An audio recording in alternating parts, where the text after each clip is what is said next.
Então o Senhor me disse: Filho do homem, você vê o que as autoridades de Israel fazem com seus ídolos em salas escuras? Dizem: o Senhor não nos vê, o Senhor abandonou nossa terra. Enquanto isso, Pedro estava lá embaixo no pátio. Uma das criadas que trabalhava para o sumo sacerdote passou por ali e viu Pedro se aquecendo junto ao fogo.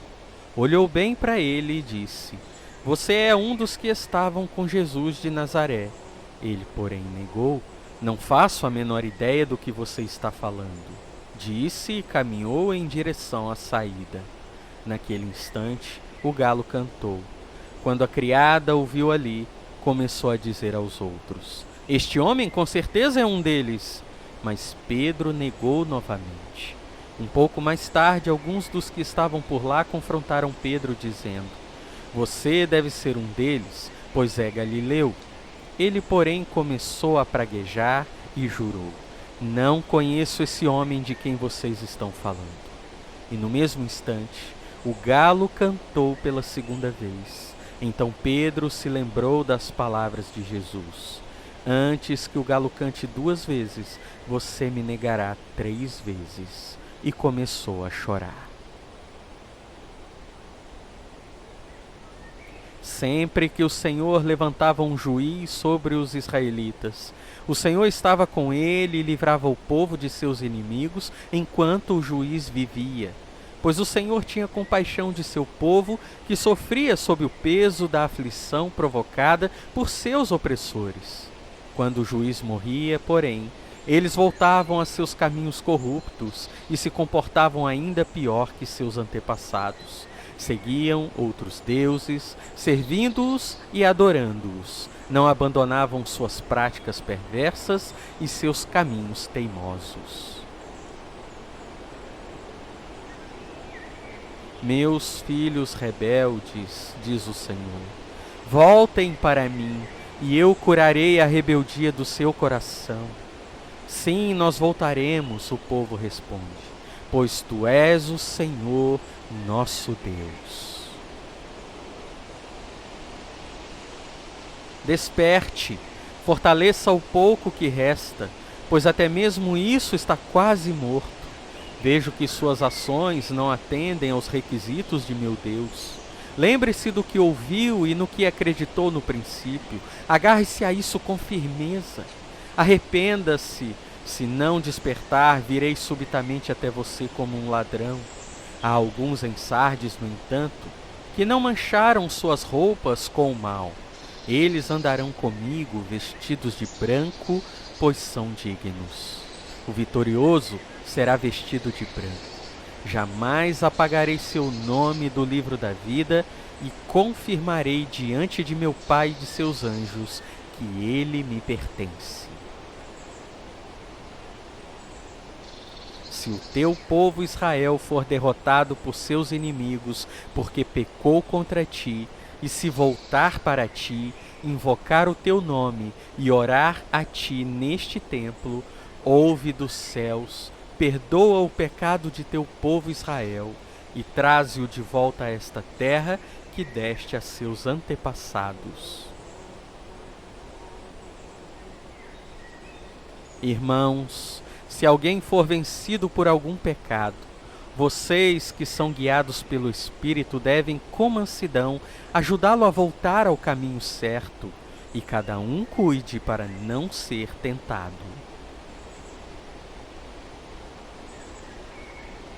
Meus irmãos, se algum de vocês se desviar da verdade e for trazido de volta, saibam que quem trouxer o pecador de volta de seu desvio o salvará da morte e trará perdão para muitos pecados. Quando o povo viu que Moisés demorava a descer do monte, reuniu-se ao redor de Arão e disse: Tome uma providência. Faça para nós deuses que nos guiem. Não sabemos o que aconteceu com esse Moisés que nos trouxe da terra do Egito para cá.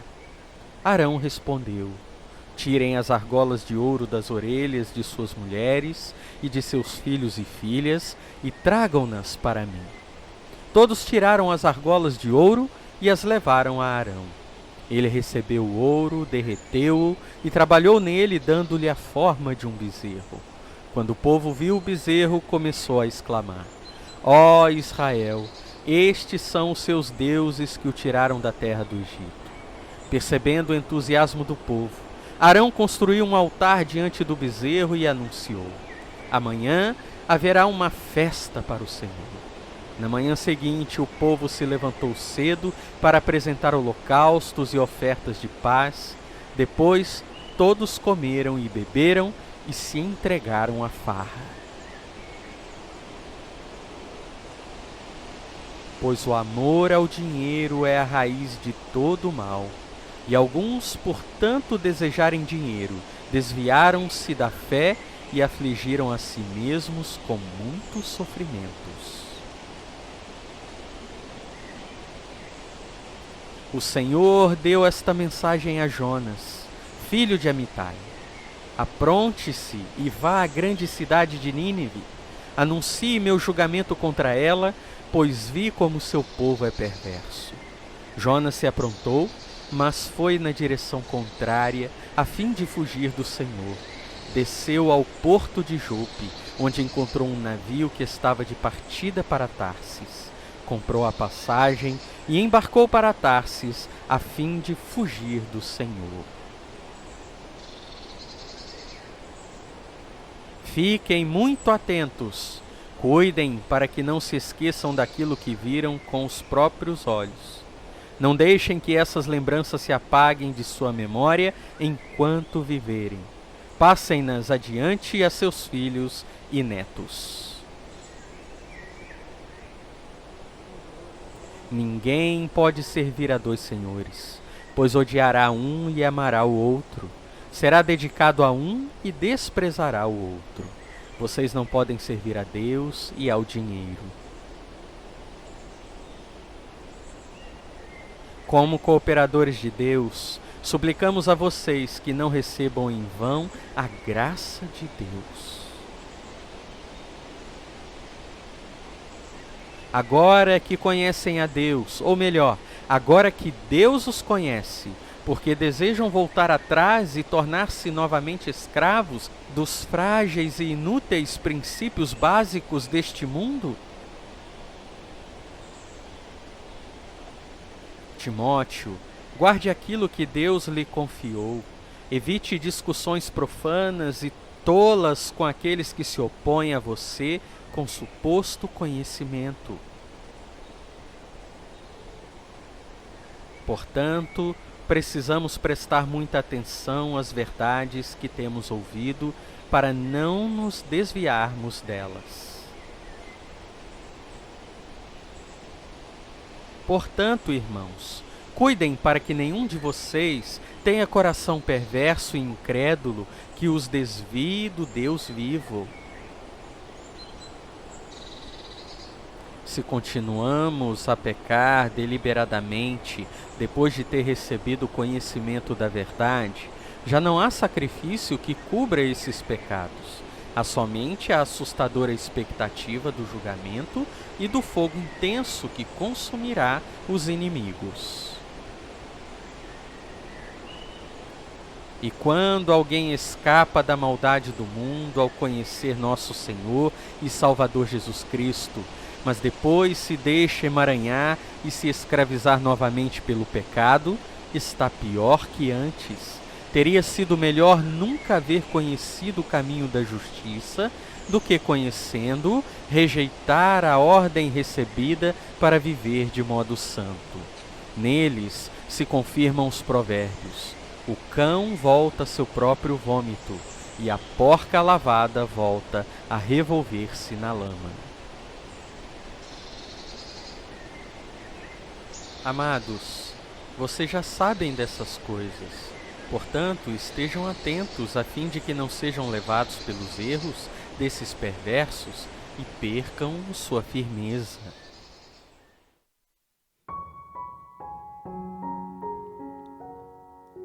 Senhor Deus da misericórdia, Pai eterno, que não poupou seu Filho unigênito, mas o entregou a morrer na cruz para perdoar os nossos pecados.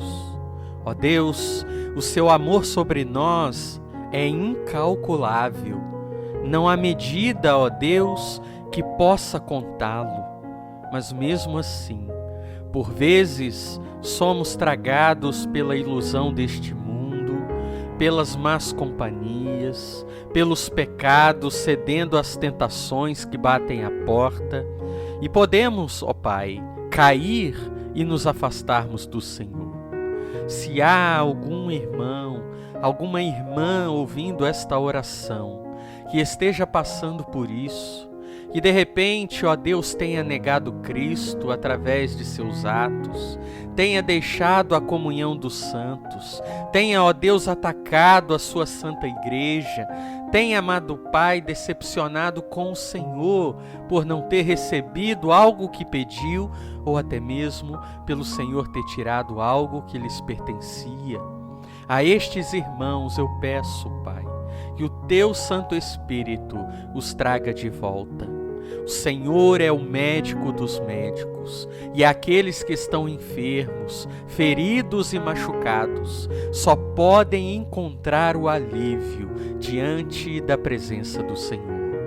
Fortaleça, Pai, estes meus irmãos, fortaleça os pés deles para que eles voltem, para que, ó Deus, arrependidos confessem seus pecados e tenham então a alegria, ó Pai, de novamente viver em comunhão com o Senhor. Traga-os de volta. Ó Deus, eles fazem falta no seio da sua igreja, fazem falta nas fileiras do trabalho que o Senhor designou aos seus. Traga-os, ó Pai. Cura-os, fortalece-os, para que tenham comunhão também com a sua igreja. Amado Deus, o Senhor é poderoso para realizar, que possa realizar este milagre, realizar esta bênção na vida de meus irmãos e irmãs. É o que eu lhe peço em nome de Jesus. Amém.